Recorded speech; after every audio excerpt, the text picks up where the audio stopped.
नया चैप्टर हम लोग स्टार्ट करने जा रहे हैं, पर हम बता दें, अब बात कर लेते हैं, हम पार्ट बी के बारे में बात कर रहे हैं। पार्ट बी जो बुक है आपकी 20 मार्क्स की कंसिस्ट करती है, और जो सीबीएसई की तरफ से सिलेबस है वो सिलेबस दो पार्ट में डिवाइडेड है पार्ट बी के अंदर। इस पार्ट बी का नाम है एनालिसिस ऑफ फाइनेंशियल स्टेटमेंट्स, और ये जो एनालिसिस ऑफ फाइनेंशियल स्टेटमेंट है ये भी दो पार्ट में डिवाइडेड है। एक फाइनेंशियल स्टेटमेंट एनालिसिस, दूसरा सेकंड पार्ट जो इसका है that is cash flow statement, और फिर अलग से प्रोजेक्ट वर्क तीसरा पार्ट। प्रोजेक्ट वर्क को अभी अलग करते हुए पहले दो पार्ट के बारे में बात कर रहा हूं। सबसे पहला पार्ट जो फाइनेंशियल स्टेटमेंट एनालिसिस है उसके अंदर टोटल 5 चैप्टर्स हैं। आप सबके पास पार्ट बी बुक होगी मेरे हिसाब से, ये एनालिसिस ऑफ फाइनेंशियल स्टेटमेंट वाली बुक पार्ट बी की आप सबके पास होनी चाहिए, नहीं हो तो इसे परचेज कर लेना, पार्ट बी वाली। अब इसके अंदर सबसे पहले आप देखेंगे तो टोटल प्रोजेक्ट वर्क को छोड़ते हुए बात कर रहा हूं मैं, टोटल 6 चैप्टर्स हैं, 6 चैप्टर्स हैं इस बुक के अंदर, जिसमें से चैप्टर नंबर 1, 2, 3, 4 और 5, पहले 5 चैप्टर टोटल मिला के 12 मार्क्स के हैं। ये सीबीएसई की तरफ से है, जो आपके लिए सिलेबस है, मार्किंग स्कीम है, उसके अकॉर्डिंग 1, 2, 3, 4, 5 पहले 5 आपके लिए 12 मार्क्स के हैं। 6 chapter cash flow statement 8 mark का है। पहले 5 चैप्टर का भी अगर मैं ढंग से एनालिसिस करूं और पास्ट पेपर्स और सैंपल पेपर्स के हिसाब से देखूं तो पहला, दूसरा, तीसरा, चौथा, ये पहले 4 चैप्टर 4 से 6 मार्क के आते हैं, और जनरली इसमें 1 मार्क का या कभी कभार 2 मार्क 3 मार्क का क्वेश्चन आ जाता है। 1-1 मार्क के क्वेश्चन आते हैं पहले 4 चैप्टर में से। पहले 4 चैप्टर कौन से? Financial statement of companies, financial statement analysis, ये थ्योरेटिकल चैप्टर्स है। Tools and analysis of financial statement, comparative, common size statement, common size और comparative and common size statement में जरूर छोटे से न्यूमेरिकल्स है, पर ये आपके लिए 4 चैप्टर्स बेसिकली 4 से 6 मार्क के आते हैं, इससे ज्यादा के नहीं आते, 4 मार्क के ही देखे गए हैं। अकाउंटिंग रेशो 8 मार्क का आता है, यानी 1 से लेकर 5 चैप्टर तक टोटल 12 मार्क के आते हैं, और 6 चैप्टर 8 मार्क का आता है, टोटल 20 मार्क से कंसिस्ट करता है दिस होल सिलेबस के अकॉर्डिंग। सिलेबस भी आपकी बुक में सामने ही पहले ही दिया हुआ है कि आपके लिए analysis of financial statement 12 marks का है और 8 मार्क का कैश फ्लो स्टेटमेंट है। तो चलिए, ये मैंने आपको बताया, टोटल आपके लिए 20 मार्क्स का। प्रोजेक्ट वर्क अगेन 20 मार्क्स का कंसिस्ट करता है, प्रोजेक्ट वर्क आपके लिए 20 मार्क्स का कंसिस्ट करता है। एक चीज और, क्योंकि अभी जो हमारे ऑनलाइन क्लासेस हैं वो लंबी चलेंगी, अभी दिख नहीं रहा ऑफलाइन खुलने का, तो आप लोग सब ध्यान रखें, जूम को और प्रॉपर्ली अपडेट करें। कई बच्चे देखते होंगे उनको ज्वाइनिंग में टाइम लगता है, उसका कारण क्या है कि जूम उनका अपडेटेड नहीं होता, तो जूम को अपडेट कर लें तो आपको ज्वाइनिंग में टाइम कम लगेगा, जो क्लास ज्वाइन करने में टाइम कम लगेगा, जल्दी होगा, बार बार आपको डिस्कनेक्ट कम होगा। हाँ, नेटवर्क का भी रोल होता है, बट साथ में जूम भी अगर अपडेटेड रहेगा तो it will be much easier, much faster. चलिए, हम लोग आज शुरू करने जा रहे हैं। हम इस पूरे बुक को, पार्ट बी को कैसे पढ़ेंगे? हम सबसे पहले 5th चैप्टर बात करेंगे, अकाउंटिंग रेशो। चैप्टर 5 जो है वो है अकाउंटिंग रेशो। फिर चैप्टर 6 के बारे में बात करेंगे, कैश फ्लो स्टेटमेंट। 5th और 6th के बाद में अपन 1, 2, 3, 4, क्योंकि वो थ्योरेटिकल ज्यादा है, न्यूमेरिकल पोर्शन कम है, उसके अंदर प्रैक्टिकल पोर्शन कम है, मोर और लेस थ्योरेटिकल है वो, उसमें 1-1 मार्क के क्वेश्चन आता है, जल्दी हो जाएंगे। 1, 2, 3, 4 छोटे छोटे चैप्टर है, 1, 2, 3, 4 चारों चैप्टर को बाद में देखेंगे अपन। पहले मेजर पार्ट यानी 20 में से 16 मार्क्स करीब करीब ये 2 चैप्टर बनाएंगे। कौन कौन से? एक चैप्टर नंबर 5 अकाउंटिंग रेशो, और एक chapter number 6 cash flow statement. तो आज अपन पहले अकाउंटिंग रेशो वाला चैप्टर स्टार्ट कर रहे हैं, बड़े चैप्टर हैं दोनों, क्योंकि इन दोनों चैप्टर होते ही आपके लिए बचे हुए चारों चैप्टर तो मान के चले 10-12 दिन के हैं, तो वो खत्म हो जाएंगे। तो अपन को पहले 2 चैप्टर्स पे अपन को फोकस करना है, जो मैं बात कर रहा हूं चैप्टर 5 और चैप्टर 6, अकाउंटिंग रेशियो और कैश फ्लो स्टेटमेंट। तो इस बुक के अंदर मेनली इसी से क्वेश्चन पूछे जाते हैं, शुरुआत में से 1-1 मार्क के क्वेश्चन पूछे जाते हैं, तो वो अपन पढ़ेंगे और अच्छी तरह पढ़ेंगे, वो नहीं कह रहा कि नहीं पढ़ेंगे, जितने भी बुक के अंदर क्वेश्चन दे रखे हैं सब करेंगे। पर हम पहले कौन सा करने जा रहे हैं? हम पहले चैप्टर नंबर 5 करने जा रहे हैं, चैप्टर नंबर 5 जो कि हमारा है अकाउंटिंग रेशियो। तो चलिए शुरू कर रहे हैं हम chapter number 5, analysis of financial statement इस पार्ट का नाम है। ये जितने भी अपन चैप्टर पढ़ रहे हैं टूल्स ऑफ फाइनेंशियल स्टेटमेंट है। Chapter 5 accounting ratio. सबसे पहले मीनिंग ऑफ रेशो, वास्तव में रेशो क्या होता है इसके बारे में बात करेंगे।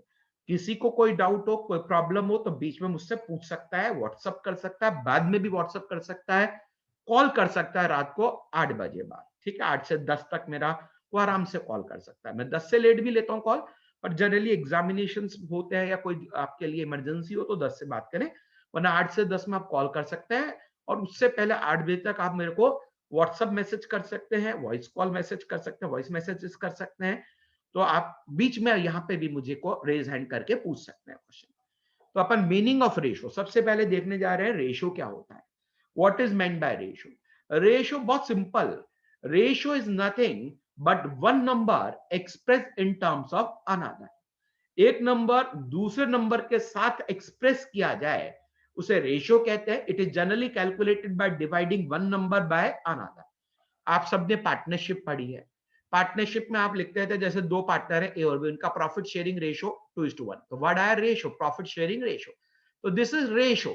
ये रेशो आपके लिए जो आपके लिए उन दोनों के बीच में प्रोपोर्शन बोल सकते हैं, रेशो बोल सकते हैं, ये जनरली आपके लिए one number express in terms of another. इसका मतलब होता है कि पहले पार्टनर को डबल मिलेगा in comparison to second partner.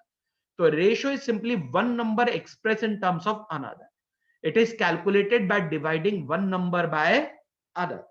एक नंबर को दूसरे नंबर से डिवाइड करके रेशो निकाला जाता है। जनरली रेशो एक नंबर से दूसरे नंबर को डिवाइड करके निकाला जाता है। Ratio is an arithmetical expression of relationship between two interdependent और रिलेटेड आइटम्स। दो इंटरडिपेंडेंट और रिलेटेड फिगर्स को अर्थमेटिकल रूप से, मैथमेटिकल रूप से हम एक्सप्रेस करते हैं तो उसे रेशो कहते हैं। रेशो कुछ भी नहीं है, दो फिगर्स को, टू फिगर्स को आपस में एक्सप्रेस करना, टू इंटरडिपेंडेंट फिगर्स को, रिलेटेड फिगर्स को मैथमेटिकली एक्सप्रेस करना उनके रिलेशनशिप को, it is known as ratio. तो रेशो क्या है, ratio is an arithmetical expression, यानी arithmetical mathematical expression of relationship between, relationship किसके बीच में, टू इंटरडिपेंडेंट और रिलेटेड आइटम्स, दो इंटरडिपेंडेंट या रिलेटेड आइटम्स या फिगर्स के बीच में मैथमेटिकल जो एक्सप्रेशन किया जाता है वो आपके लिए क्या कहलाता है, रेशो। हम चैप्टर पढ़ रहे हैं सर अकाउंटिंग रेशो, तो अकाउंटिंग रेशो क्या होता है, अकाउंट्स के अंदर जो बैलेंस शीट बना रहे हैं, पी एंड एल स्टेटमेंट बना रहे हैं, उनके फिगर्स को आपस में एक दूसरे से रिलेट करके एक्सप्रेस करा जाता है, तो हम उसे बोलते हैं अकाउंटिंग रेशो। उसे क्या बोला जाता है फिर, अकाउंटिंग रेशो। तो चलिए बात करते हैं अकाउंटिंग रेशो क्या है, इसके बारे में डिस्कस कर रहे हैं। Ratio is an arithmetical expression of relationship between two interdependent और रिलेटेड आइटम। याद रखने के लिए बिल्कुल सिंपल, रेशो मतलब दो फिगर्स लिए अपन ने, उनको आपस में एक्सप्रेस किया डिवाइड करके। अब ये एक्सप्रेस अलग अलग तरीके से कर सकते हो, हम आगे पढ़ेंगे, पर नॉर्मली जो अपन डिवाइड करते हैं और फिर निकालते हैं रेशोज को। अकाउंटिंग रेशो किसे कहते हैं, accounting ratio, ratios when calculated on the basis of accounting information. Accounting information यानी कि balance sheet, P and L, इनके बेसिस पे जो रेशो निकाले जाते हैं उन्हें कौन सा रेशो कहा जाता है, अकाउंटिंग रेशो कहा जाता है। तो ratios when calculated on the basis of accounting information are called accounting ratio, वो accounting ratio कहलाते हैं। एक्सप्रेशन ऑफ रेशियोज या forms of expressing ratio, ratio किस किस तरीके से एक्सप्रेस किया जाता है। सबसे बेसिक तरीका, रेशियो जनरली चार तरीके से एक्सप्रेस किए जाते हैं। सबसे बेसिक तरीका होता है जिसको हम प्रोपोर्शन बोलते हैं, सिंपल रेशियो बोलते हैं, प्योर रेशियो बोलते हैं, इस टू भी बोलते हैं, 2:1 जो अब तक आप करते आए। प्रॉफिट शेयरिंग रेशियो क्या है, दो पार्टनर के बीच में 2:1, 3:2 या तीन पार्टनर के बीच में 2:1:3। तो ये जो रेश इस टू के रूप में आप एक्सप्रेस करते हो, इन्हें प्रोपोर्शन, सिंपल रेशियो या प्योर रेशियो बोला जाता है। ये सबसे कॉमन फॉर्म होता है रेशियो के एक्सप्रेस करने का। This is the most common form of expressing ratio, जिन्हें प्रोपोर्शन के रूप में सिंपल रेशो के रूप में, प्योर रेशो के रूप में एक्सप्रेस करना होता है। जैसे हम कैसे निकालते हैं, जैसे दो फिगर से हमारे लिए, मान लो कोई कंपनी है, दो कंपनी है या दो फर्म है, एक एक्स एक वाई। पहले का प्रॉफिट हो रहा है 1 लाख, दूसरे का प्रॉफिट हो रहा है 50,000। हम दोनों के प्रॉफिट को कंपेयर करना चाहते हैं रेशियो के रूप में, तो अपन क्या करें, सिंपली 1 लाख डिवाइडेड बाय 50,000, पूरी तरह डिवाइड ना करके अपन ने कहा भाई ये 2 टाइम्स गया, ये 1 टाइम्स है, तो अपन इसे यूं लिखते हैं 2:1। इसका मतलब एक्स का प्रॉफिट डबल है in comparison to Y. Y का प्रॉफिट अगर 1 रुपए होता है तो एक्स को 2 रुपए होता है। ये सबसे सिंपलेस्ट फॉर्म होता है, जिसको अपन इस टू बोलते हैं, प्रपोर्शंस बोलते हैं, सिंपल रेशो बोलते हैं, प्योर रेशो बोलते हैं। सबसे सिंपल फॉर्म रेशो के एक्सप्रेस करने का, this the simplest form of expressing the ratio. ये सबसे सरल फॉर्म होता है रेशो को एक्सप्रेस करने का। दूसरा सेकंड होता है रेट और टाइम्स। अपन यही चीज अपन इस तरीके से भी बोल सकते हैं, भाई किसी एक फर्म को प्रॉफिट 1 लाख रुपए का हुआ है, दूसरी फर्म को प्रॉफिट आपके लिए 50,000 का हुआ है, तो अपन कह सकते हैं कि 2 टाइम्स, यानी अपन बोल रहे हैं कि जो ऊपर न्यूमरेटर है वो 2 टाइम्स है डिनोमिनेटर के, यानी कि जो प्रॉफिट है एक्स का, एक्स फर्म का, एक्स लिमिटेड या जो भी आपके लिए एक्स बिजनेस है, उसका डबल प्रॉफिट है किसके मुकाबले, वाई के मुकाबले। तो इसे रेट या टाइम्स बोलते हैं कि 2 टाइम्स, या इस 2 रेट भी बोला जाता है, पर नॉर्मली आपके लिए 2 टाइम्स ज्यादा यूज किया जाता है कि डबल प्रॉफिट हो रहा है 2 टाइम्स, तो इसे टाइम्स में भी एक्सप्रेस कर सकते हो रेशो। सबसे पहला मैंने बताया प्रपोर्शन के रूप में, या इस टू बोलते हैं, प्योर रेशो बोलते हैं, या सिंपल रेशो बोलते हैं। दूसरा मैंने बताया रेट और टाइम्स के रूप में, रेट और टाइम, 2 टाइम, 5 टाइम, 8 टाइम्स ऐसे भी बोलते हैं। फिर होता है परसेंटेज के रूप में, हम इसी चीज को परसेंटेज के रूप में भी एक्सप्रेस कर सकते हैं। इनटू 100 कर दें हमारे दो फिगर्स को, जब आपस में एक्सप्रेस करते हैं, जैसे 1 लाख का प्रॉफिट पहली फर्म को हुआ, दूसरी फर्म को 50,000 का प्रॉफिट हुआ, इनटू 100 कर दिया, तो अपन कह सकते हैं 200% प्रॉफिट हुआ। तो परसेंटेज में भी आप एक्सप्रेस कर सकते हो, ये भी रेशो ही है, percentage is nothing but it's a ratio. ये भी आपके लिए एक तरीके की रेशो है, जितनी भी परसेंटेज निकालते हैं वो रेशो ही होती है। दो फिगर्स लेते हैं, एक बेस फिगर होती है और एक फिगर जिसको परसेंटेज में एक्सप्रेस करना होता है वो लिया जाता है, डिवाइड करके इनटू 100 कर देते हैं, तो percentage is also nothing but से रेशो। तो अब 3 तरीके से रेशो को एक्सप्रेस कर सकते हो। 3 तरीके से कौन कौन से रेशो को एक्सप्रेस कर सकते हो, सबसे पहला प्रपोर्शन या इस टू के फॉर्म में, दूसरा टाइम से रेट के फॉर्म में, तीसरा परसेंटेज के फॉर्म में, और चौथा रहता है फ्रैक्शन के फॉर्म में, यानी 2/1 ऐसे ही लिख दिया अपन ने, 2/1 ये रेशियो है फ्रैक्शन के फॉर्म में। या मान लो कई बार आपके लिए पूरी तरह डिविजिबल नहीं होती वैल्यू, एक फर्म का प्रॉफिट 1 लाख है, दूसरे फर्म का प्रॉफिट 75,000 है, ये पूरी तरह डिविजिबल नहीं है, तो हमने डिवाइड किया, मतलब पूरी कंप्लीट डिविजिबल नहीं है, 75 डायरेक्ट डिवाइड करेंगे तो पॉइंट्स में आएगा, पर अपन इसे ऐसे देखें 25 से जा रहा है, तो 25,000 इंटू, या 0 से पहले 3 जीरो कट कर देते हैं, अब 25 से दोनों जा रहा है 4 टाइम्स और 3 टाइम्स, तो अपन इसको 4:3 ऐसे ही एक्सप्रेस कर दे कि एक्स और वाई का प्रॉफिट 4:3 के रेशियो में है। तो जब फ्रैक्शन के फॉर्म में एक्सप्रेस करें तो आपके लिए ये आपके लिए फ्रैक्शन के फॉर्म कहलाता है। फ्रैक्शन और इस टू करीब करीब एक जैसा ही होता है, बस इस टू में आप 2:1 इस तरह लिखते हैं या 4:3 इस तरह लिखेंगे, और फ्रैक्शन में 4/3 लिखेंगे, तो यहाँ बाय के रूप में लिखा जाता है, 4/, यहाँ इस टू के फॉर्म में लिखा जाता है, तो ये फ्रैक्शन के फॉर्म में हो गया। तो रेशियोज को आप 4 तरीके से एक्सप्रेस कर सकते हो।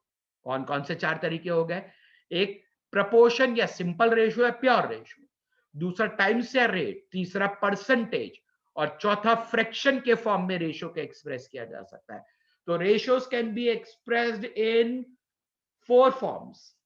कैसे करना है ये डिपेंड करता है कि हम कौन सा रेशियो निकाल रहे हो, क्या हमारे लिए कन्वीनियंट है समझने के लिए। Ratio is a tool, ratio analysis is a tool for financial statement analysis. Financial statement analysis का टूल है, यानी उसकी मदद से मैनेजमेंट जो फिगर्स है उनको समझता है। ऐसा क्यों भाई, कोई भी स्टैंड अलोन फिगर जो होता है वो आपके लिए डायरेक्ट कभी भी समझ में नहीं आता या उसका कोई इंपॉर्टेंस नहीं होता। जैसे मैंने कहा मान लो मैंने कहा कि भाई एक फर्म को प्रॉफिट हुआ है 50,000 का, बताओ ये प्रॉफिट ज्यादा है या कम है? स्टैंड अलोन फिगर से आप कभी बता नहीं सकते ज्यादा है या कम है, आपको कंपेयर करना पड़ेगा। कंपेयर कैसे कर सकते हैं? दो तीन तरीके होते हैं भाई, वो अपन आगे डिस्कस करेंगे। एक सिंपल बात करता हूं, दूसरी फर्म जो सेम साइज की है, सेम कैपिटल की है, उसका प्रॉफिट हुआ है 1,00,000 रुपए, 1,00,000 का प्रॉफिट। दोनों की कैपिटल सेम है, दोनों 10-10 लाख रुपए लगा के शुरू, लगी हुई कैपिटल है उनका, बिजनेस 10-10 लाख की कैपिटल लगी हुई है, साइज सेम है, सेम तरह का प्रोडक्ट बेचते हैं। अब अपन कंपेयर कर सकते हैं, भाई ये जो कंपनी है, मान लो ये एक्स लिमिटेड है, इसका प्रॉफिट कम है in comparison to Y limited, जिसका प्रॉफिट कितना है 1,00,000 का है, उसके कंपैरिजन में एक्स लिमिटेड का प्रॉफिट कम है। जब तक दो फिगर्स को साइड बाय साइड कंपेयर नहीं किया जाए, तब तक हम किसी कंक्लूजन पे नहीं पहुंच सकते, हम एनालिसिस नहीं कर सकते।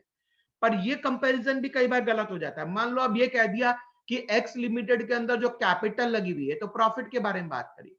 जो कैपिटल लगी हुई है एक्स लिमिटेड में, एक्स लिमिटेड में कैपिटल लगी हुई है मान लो 5 लाख की, और वाई लिमिटेड में कैपिटल लगी हुई है मान लो आप 20 लाख की। अब डायरेक्ट कंपैरिजन करना भी सही बात नहीं है, क्यों? क्योंकि दोनों बिजनेस का साइज अलग अलग है। तो अपन क्या कर सकते हैं, अपन निकाल सकते हैं कितना रिटर्न मिल रहा है, कितना कमा रही है फर्म। 50,000 रुपए कमा रही है 5 लाख रुपए लगाकर, तो अपन कह सकते हैं परसेंटेज में अगर मैं एक्सप्रेस करूं, तो अपन कह सकते हैं कि इसको रिटर्न कितना मिल रहा है 10% का। और वाई लिमिटेड 1 लाख रुपए कमा रहा है 20 लाख रुपए लगाकर, 1 लाख रुपए कमा रहा है 20 लाख रुपए लगाकर, तो इसका रिटर्न कितना मिल रहा है? मैं कह सकता हूं इसको रिटर्न 5% ही मिल रहा है। अब मैं यूं कह सकता हूं कि भाई हाँ, अगर कैपिटल अलग अलग है तो एक्स लिमिटेड का परफॉर्मेंस बेटर है in comparison to Y limited. तो रेशोज जो होती है या नंबर्स होते हैं, उनको कंपेयर करना बहुत रिस्की होता है। बहुत चीजें ध्यान रखकर आपको, बिजनेस की साइज, बिजनेस में इन्वॉल्व कैपिटल, इन सबको ध्यान में रखते हुए आपको क्या करना पड़ेगा, दो चीजों को कंपेयर करना पड़ेगा। और कंपैरिजन के लिए रेशो बहुत यूजफुल होती है। चलिए आगे डिस्कशन करेंगे हम। मैंने आपको 4 बताए forms of expression of ratio. 4 forms में रेशो को एक्सप्रेस कर सकते हैं। प्रपोर्शन, प्योर रेशो या सिंपल रेशो, दूसरा रेट और टाइम्स, तीसरा परसेंटेज, और चौथा फ्रैक्शन। तो याद रखिएगा, रेशियो का जब एनालिसिस करते हैं, मैंने बताया रेशियो का इस्तेमाल क्यों करते हैं, for the purpose of analysis. Ratio analysis भी दो तरीके का होता है, बेसिकली दो तरीके में डिवाइड कर सकते हैं रेशियो एनालिसिस को। First is known as cross sectional analysis, second one is known as time series analysis. Ratio analysis को भी दो पार्ट में डिवाइड कर सकते हैं, एक क्या कहलाता है क्रॉस सेक्शनल एनालिसिस, दूसरा क्या कहलाता है टाइम सीरीज एनालिसिस। अब ये क्रॉस सेक्शनल एनालिसिस क्या होता है, टाइम सीरीज एनालिसिस क्या होता है, ध्यान से सुनना। जब एक कंपनी, कोई मान लो एक्स लिमिटेड, अपनी फाइनेंशियल पोजीशन या अपनी प्रॉफिटेबिलिटी को कंपेयर करना चाहती है, तो एक कंपैरिजन दो तरीके से कर सकती है। एक्स लिमिटेड कर सकती है कंपैरिजन किससे, वाई लिमिटेड से। वाई लिमिटेड बिल्कुल सेम साइज का बिजनेस है, उसी फील्ड में है, उसी काम, उसी तरीके से वही प्रोडक्ट बेचती है, दोनों का मार्केट एरिया भी एक ही है, बेचते भी सामान वही है, कैपिटल भी सेम लगी हुई है। तो अगर आप एक फर्म दूसरी फर्म से कंपेयर करती है, तो उस कंपैरिजन को बोलते हैं cross sectional analysis. That comparison is known as cross sectional analysis. What is cross sectional analysis? When one firm compares with its financial position or profitability with another firm of similar shape, size and industry, it is known as cross sectional analysis. Cross sectional analysis करते वक्त कुछ चीजें ध्यान में रखनी है। Firm जो select करें वो सेम इंडस्ट्री की होनी चाहिए, अगर अलग इंडस्ट्री की है तो फिर आपके लिए एनालिसिस नहीं कर सकते।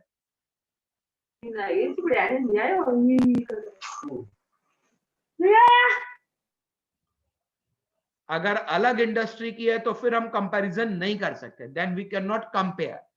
कंपैरिजन तभी कर सकते हैं जब सेम इंडस्ट्री। सर ऐसा क्यों? देखो ऐसा होता है, मान लो स्टील इंडस्ट्री है, स्टील में टाटा स्टील कंपनी है, टाटा स्टील अगर इन्फोसिस से कंपेयर कर गया, इन्फोसिस सॉफ्टवेयर बनाती है, सॉफ्टवेयर बनाने में जो कैपिटल की रिक्वायरमेंट होती है, पूंजी जो है वो बहुत कम लगती है, क्योंकि उसमें मेनली जो ह्यूमन एफर्ट्स लगते हैं, ह्यूमन रिसोर्स लगते हैं। उसके अंदर वैसे जो एसेट चाहिए वो तो कंप्यूटर चाहिए, कंप्यूटर चाहिए, प्रिंटर चाहिए, कोई क्लाउड बेस अगर सर्वर वगैरह चाहिए, बस यही चाहिए। जबकि स्टील इंडस्ट्री के अंदर बहुत हैवी मशीनरी, बहुत ज्यादा आपके लिए कैपिटल इंसेंटिव होता है। दोनों को कंपेयर करेंगे, गलत कंपैरिजन होगा। तो सेम इंडस्ट्री में होना चाहिए, सेम साइज होनी चाहिए, अप्रोक्सीमेटली सेम साइज। अलग अलग साइज का ले लिया आपने बिजनेस और उनको कंपेयर किया, तो कभी भी कंपैरिजन करेक्ट नहीं होगा। तो सेम इंडस्ट्री में होना चाहिए, सेम साइज होनी चाहिए। अकाउंटिंग पॉलिसीज का भी ध्यान रखना पड़ता है, अकाउंटिंग पॉलिसी भी करीब करीब सेम जैसी हो, सेम ही तरीके से अकाउंटिंग कर रहे हो, ये भी ध्यान रखना पड़ता है, तभी आप वैल्यूज को लेकर कंपैरिजन कर सकते हो। तो क्रॉस सेक्शनल एनालिसिस किसे कहते हैं? Cross sectional analysis, the analysis with other firm in same industry of approximately same size। ऐसी इंडस्ट्री, सेम इंडस्ट्री और सेम साइज की फर्म से जब हम कंपेयर करते हैं अपने प्रॉफिट को, फाइनेंशियल पोजीशन को या अदर अकाउंटिंग फिगर्स को, तो ऐसे एनालिसिस को क्रॉस सेक्शनल एनालिसिस कहते हैं। सर फिर टाइम सीरीज एनालिसिस क्या है? टाइम सीरीज एनालिसिस में क्या करते हैं, हम हमारे ही पास्ट ईयर के प्रॉफिट्स को कंपेयर करते हैं करंट ईयर के प्रॉफिट से। जैसे मान लो, या पास्ट ईयर के फिगर्स को करंट ईयर के फिगर्स, तो प्रॉफिट ही नहीं, और भी चीजें कंपेयर की जा सकती हैं। कई तरह की आप फिगर्स कंपेयर की जा सकती हैं कि हमारे लिए बैड डेट कंपेयर कर सकते हैं, पहले कितने हो रहे थे अब कितने हो रहे हैं। एक्सपेंसेस को कंपेयर किया जा सकता है, पहले एसेट्स कितनी थी अभी कितनी है उनको कंपेयर किया जा सकता है, पहले प्रॉफिट क्या थे अभी कितने हैं उसको कंपेयर किया जा सकता है। मान लो एक्स लिमिटेड 2020, 2019 और 2018 कंपैरिजन भी ओवर ए पीरियड करना चाहिए। एक ही साल से कंपेयर, जस्ट प्रीवियस ईयर से कंपेयर न करते हुए पीरियड, यानी कि कुछ पिछले कुछ सालों से कंपेयर करना चाहिए। कंपैरिजन करते वक्त जब अपन टाइम सीरीज कंपैरिजन कर रहे हो या टाइम सीरीज एनालिसिस कर रहे हो, तो ध्यान में रखना है कि हमने कोई अकाउंटिंग पॉलिसी तो चेंज नहीं कर दी। चेंज इन अकाउंटिंग पॉलिसी का ध्यान रखना है, चेंज इन अकाउंटिंग पॉलिसी। कई बार बिजनेस ही चेंज कर लेते हैं, तो वो भी देखना पड़ता है, फिर कंपैरिजन नहीं कर पाएंगे आप। Change of business, change of product, technology, अगर इसमें भी चेंज हो रहा है तो भी कंपैरिजन आप नहीं कर पाएंगे। तो आपको ध्यान में रखना है कि आपने consistently same accounting policy follow कर रहे हो, सेम बिजनेस में हो आप, सेम तरह के प्रोडक्ट बेच रहे हो, तो आप टाइम सीरीज पिछले सालों के फिगर से इस साल के फिगर कंपेयर करके कंक्लूजन ड्रॉ कर सकते हो, हम कहां पे हैं, हम किस जगह, हम आगे बढ़ रहे हैं या उसी जगह। बस सिंपल लॉजिक है ना। मान लो आज मैं आपसे कहता हूं कि आपका परफॉर्मेंस का एनालिसिस करना चाहता हूं, मैं आपका फाइनेंशियल, आपके परफॉर्मेंस एनालिसिस, एक व्यक्ति का, देखो बिजनेस का तो फाइनेंशियल स्टेटमेंट एनालिसिस होता है, पर आपके लिए व्यक्ति का जनरली परफॉर्मेंस एनालिसिस किया जाता है। तो आपके परफॉर्मेंस दो तरीके से कर सकते हैं। कैसे? आपकी क्लास में दूसरे बच्चों से कैसे मार्क्स आए, अगर दूसरे बच्चों के मार्क्स से आपके मार्क्स कंपेयर करूंगा तो क्रॉस सेक्शनल एनालिसिस। और आपके पिछले सालों में कैसे मार्क्स आए थे पिछली क्लासेस में, तो वो आपके लिए टाइम सीरीज एनालिसिस हो जाएगा कि हर बार तो 80% लाते थे, अब की बार आप 90% लाए हो तो बेटर हुए। हर बार तो 80% आता था और अब 70% ही लाए हो तो बेटर नहीं हुए, खराब हुए। पर ये एनालिसिस करते हुए आपको ध्यान में रखना पड़ेगा, ऐसे नहीं कि आप नर्सरी की मार्कशीट को 12th की मार्कशीट से कंपेयर करो।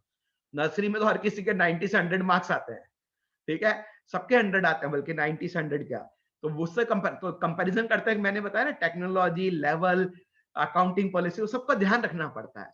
तो पास्ट ईयर से कंपैरिजन करो तो भी ध्यान रखें, दूसरों से कंपैरिजन करो तो भी ध्यान रखेंगे। तो चलिए, तो आपने मैं बताया रेशियो एनालिसिस का जो एनालिसिस दो तरीके से कर सकते हैं। We can do ratio analysis in two type. One is known as cross-sectional analysis. What is cross-sectional analysis? When a firm compares its figures with another firm of same industry and same size, it is known as cross-sectional analysis. Or what is time series analysis? When a firm compares its figure from its past year figures, it is known as time series analysis. उम्मीद है आप दोनों, आपको ये दोनों शब्द समझ में आ गए होंगे। क्रॉस सेक्शनल एनालिसिस को आप कई बार इंटर फर्म कंपैरिजन भी बोलते हो, inter firm comparison.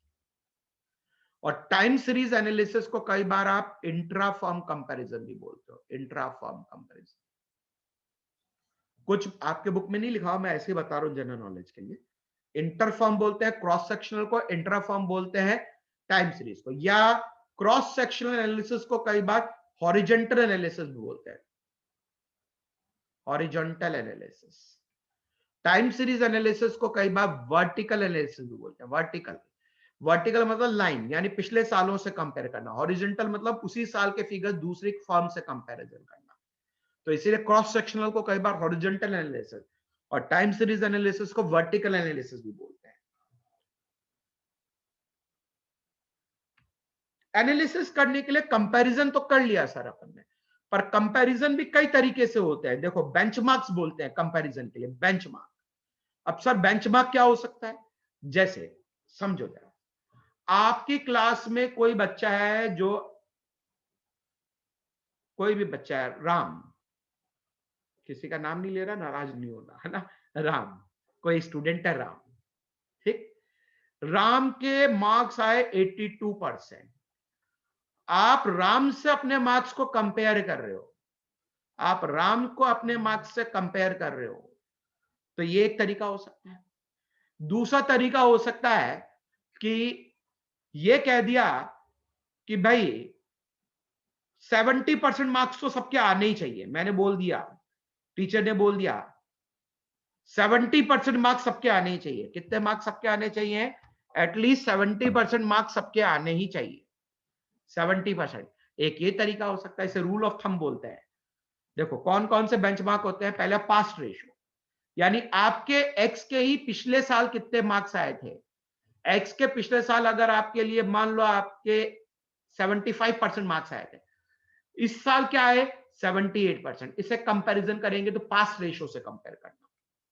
Ratio of similar firm और इंडस्ट्री एवरेज, आपने उसी तरीके के फर्म और इंडस्ट्री के एवरेज से कंपेयर किया।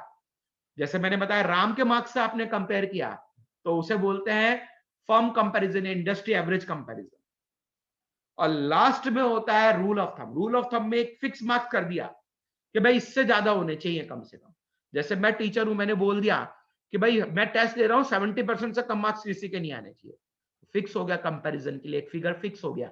इसे बोलते हैं रूल ऑफ थंब, जिसमें एक फिगर फिक्स कर दिया, उससे ज्यादा आने चाहिए, उससे कम नहीं आने चाहिए, उसको कंपेयर कर सकते हैं उस फिगर से, तो उसे रूल ऑफ थंब बोलते हैं। पास रेशियो मतलब किसी भी बिजनेस के पुराने रेशियो से करंट ईयर के रेशियो को कंपेयर करते हैं तो पास रेशियो।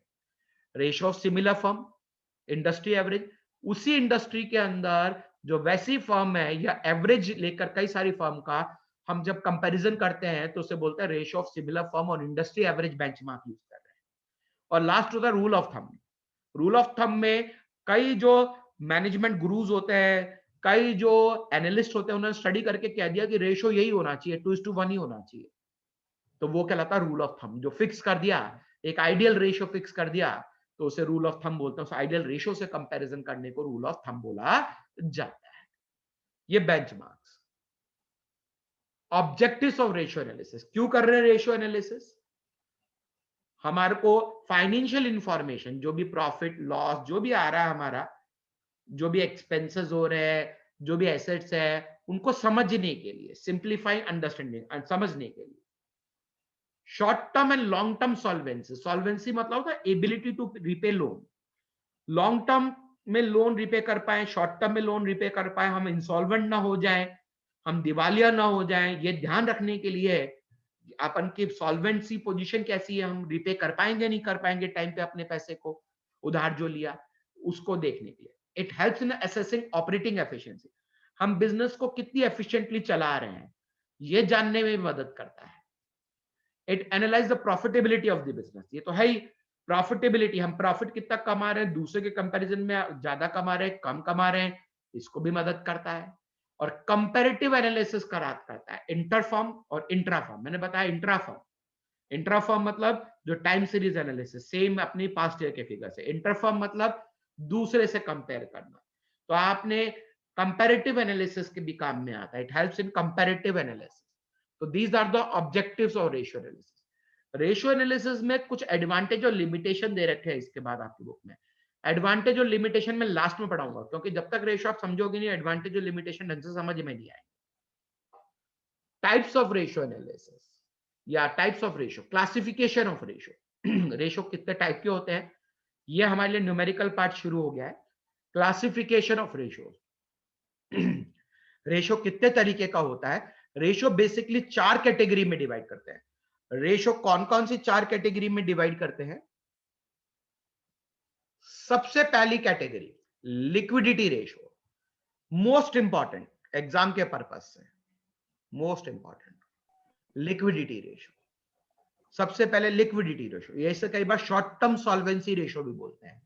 लिक्विडिटी रेशियो ये मदद करती है ये बताने के लिए कि आप शॉर्ट टर्म में अपने जो शॉर्ट टर्म लाइबिलिटीज है उनको रिपे कर पाओगे नहीं कर पाओगे, करंट लाइबिलिटीज को रिपे कर पाओगे नहीं कर पाओगे।